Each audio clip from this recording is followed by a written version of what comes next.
I'm a research scientist at the University of Southern California Information Sciences Institute. So on behalf of my amazing collaborators from Purdue and he's also from UIC, so I wanted to present you with a digital wellbeing redefined. This is a research forum track that we really want to trigger more discussions about it. So here are some numbers. We all know mobile apps are everywhere and so much downloads and people use it so much and pick up their phone every day. So this is very interesting. The statistics, I used to use it to motivate my work on mobile software engineering to say why this problem is so important. We have so many mobile apps, we want to make mobile apps better. But then at some point, I started to ponder, is this really a good thing? Do we use our phone too much? Are the apps too good? You know? But I can reuse the same slides for the same statistics. And it may not be always good, because we already see digital addiction has become a thing. This is actually especially prevalent among youth. You may miss present moments where you unlock your phone without realizing it. You might scroll it or absorb short videos or obsess with how many likes did I get after I posted something yesterday. I keep checking, right? So that's why digital well-being has become a super crowded area recently, because I think we are all deep down motivated to do something like this to help ourselves too. So there are screen apps to monitor how much time you spent on certain things. There's ad blockers. There's also research tools basically to add friction, to have a pause on you so that you can decide, oh, do I really want to do that? There's also ideas that change the UI of the phone, like make it black and white, so it's less engaging to do. So basically, the majority of the techniques so far, they focus on reducing the use with the underlying assumption that this is bad, we shouldn't use it as much. But is it? Like anything, social media is a double-edged sword. You can connect with family and friends. It's so nice, right? You stay informed. I found this on Twitter. ICSI has an app. I can check out all the programs, and those are some things I follow. It's just super cute and makes you smile and you're happy. I mean, why not? So, having said that, we believe the problem is not using social media, but not using social media in the way you intended to, then you get lost in a rabbit hole. So this is what we really try to convey. For example, in an ideal world again, you're in bed, you're like, oh, I've had a long day, let me just watch a few YouTube videos because then I'm gonna go to sleep happily. But in reality, you know what this means. We are familiar with this. Where did my time go, right? This is not what I intended to use my phone to watch a video until 2 a.m. I have an early meeting the next day. So because of that, we want to redefine digital well-being. This is the most important thing I want to convey, is we want to redefine it as a harmonious alignment between the user's intentions and their digital behaviors to enhance long-term well-being instead of just make you happy for short-term, for instant gratification. So we all want to become better, don't we, long-term. So with that in mind, we introduce our design Pulse Now, which is a personalized, adaptive, user-centric intervention for digital well-being. So Pulse Now has 3 phases. This is an idea that we had. We are open to discussion because we haven't implemented anything yet. We want to show the idea to see how can we make it better. The first phase is habit recognition. You use some sort of app usage profiling to get the behavioral models of the phone and bring awareness to the user to show, oh, what are your habits? This is very important because awareness is the essential first step towards any change, and you cannot make people to change. Only when they're aware of something, oh, actually I do not want this, I want that, that's when you can motivate them to change in the way they want to change. So, the app profiling, we are familiar with this. We're mobile software engineering researchers, but we always use this for testing purposes, right? And a lot of other things. We actually have the necessary expertise to do this, to show something for the user, to motivate the behavior change. The second one is we have intervention co-design, because I believe everyone is different in terms of what motivates them. For example, you can ask what was your intention, and you can give them a very gentle nudge on what can help them change their behavior when their intention is drifting, such as goal of the day, or inspiring quotes, or just ask them to take a walk, or even a very soothing nature picture. And in the end, with the code design, you will have an intention alignment, which can be an intervention where you it's hard for me to see, I'm moving here. So then you can have an intention gathering to gather the user's intention, and you have the whole behavior model of the user, right? Then when the user are using it at runtime, you can detect, oh, did they follow their intention? When did their intention drift? Then you can decide to provide a nudge of their own choice. So here's an example use case, because this is personalized, so this is one way you could imagine such a tool can be used. So we first ask, what is your intention? Then we ask, you want the time limit? Then when they're using their phone, then we detect when the intention is drifting. We show something like, hey, your intention change is detected. This is your original intention, which is you're in bed, you're searching for sleep meditation on YouTube, but now you're watching a music video, and we want to make it very simple for them to do, like one click away.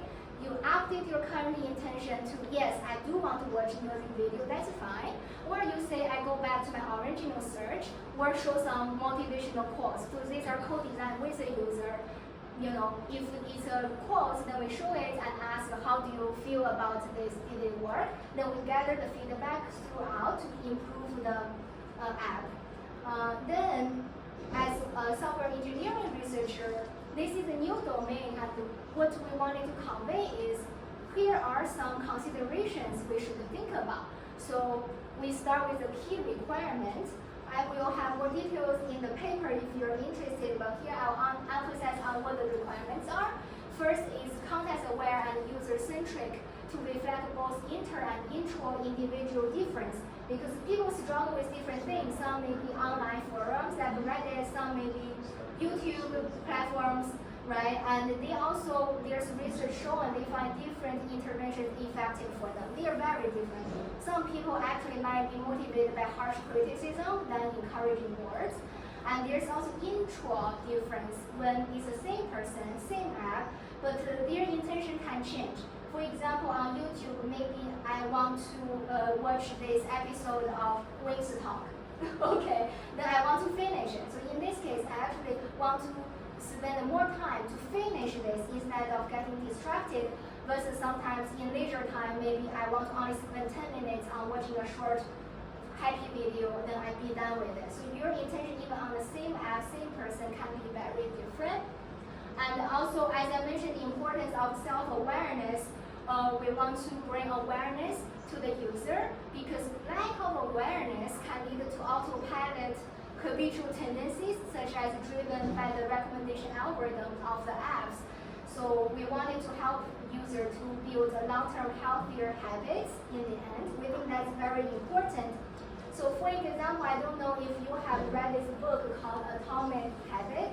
It's a quite famous book. So there are ideas we could even use for this. For example, they were saying the environment plays a bigger role on your eating habits, such as the food you put on the counter. If you put healthy food on the counter, you put snacks, you hide it somewhere in the drawer, make it super difficult to get, then it's more likely to eating more healthy. Same. So there are ideas of that. Some people go very extreme on using a nice smartphone, but it's not very convenient. So this is actually my phone. I just put some important apps on the home screen. I still have all the apps, but I need to search for them. Which one is your phone? Huh? Which one is The second one. That's how I can download the IXI app to see the programs. I think the Darko used to have the left one, but you should ask him if he's here. So that can already make a big difference. Another requirement we think are super interesting is you don't want to trade one digital behavior to another digital behavior. You want to also offer alternatives beyond digital devices to encourage real-world social activities and interactions. So for example, call a friend or schedule a hangout, but again, we should make it very easy for the user to do. And you can suggest some appealing options that genuinely motivate the user to go beyond their digital devices for long-term well-being. And the next one is user control versus machine autonomy. Because we want the proper granularity of control for the user, there's research that has shown user prefers a sense of agency. They don't want to just do what they're told to do, but if you give them too much freedom, they may feel overwhelmed. So there should be a balance in between. And this is an example of the balance in between. For example, this is a Kai paper recently. They just offer two different modes. One is explore mode for the video, one is focus mode. But they decide on what exactly this mode does. The user only need to toggle between two. So this is one example. The last one is the habituation effect. We want the intervention to remain fresh and engaging, otherwise it loses its effectiveness. So this is on my phone. Like if you keep showing people this, they're just gonna click the same thing over and over again without even thinking about it. Because maybe it's the remind me for 15 minutes. Then you can just do 15 minutes again, 15 minutes again. Then you're still using it because you're not even thinking about it much. So in this particular domain, habituation effect is super important to consider. We need to switch things up. So future directions, first off, is within those requirements are super important to address, and also to automate that process, especially the code design process, to make it more automatic and like a configuration and a setting on their phone. After we gather more information from the user, we can offer them options to configure there. And also these multimodal algorithms can better understand the user's change of context. We are going to get richer information from multimodal. For example, if you have a smartwatch, then let's say I started tracking a workout, right? And during a workout session, because we know from the watch I'm working out, then I'm taking a 1 minute break between, let's say, my push-ups. And then I started using my phone to track the time because I only need to take a 1 minute break. But because we know the content isn't working out, then if I get distracted and started browsing social media, then I can remind you. But in this case, if I'm actually taking a break, not working out, maybe it's okay to use social media to take a break. So that is what we meant by multimodal. So again, the key takeaway we want you to remember, if there's anything you can remember, is this. We really think the problem is not social media, but social media is just like any other tool, right? It's just a tool, but the problem is not using social media in the way you intended to. That's why we propose this new definition to encourage people to work in this area, to encourage mindful digital usage, to have this harmonious alignment between intentions and behaviors. So we encourage more people to work on this super important domain because it benefits us ourselves. I just like to have tools that I can use myself. So if this doesn't sound like a traditional software engineering paper, you're not wrong. It's not. So we have collaborators from HCI and also behavioral science to chime in so that we have all those key requirements that we believe are important to address in this domain. Yeah, that is all.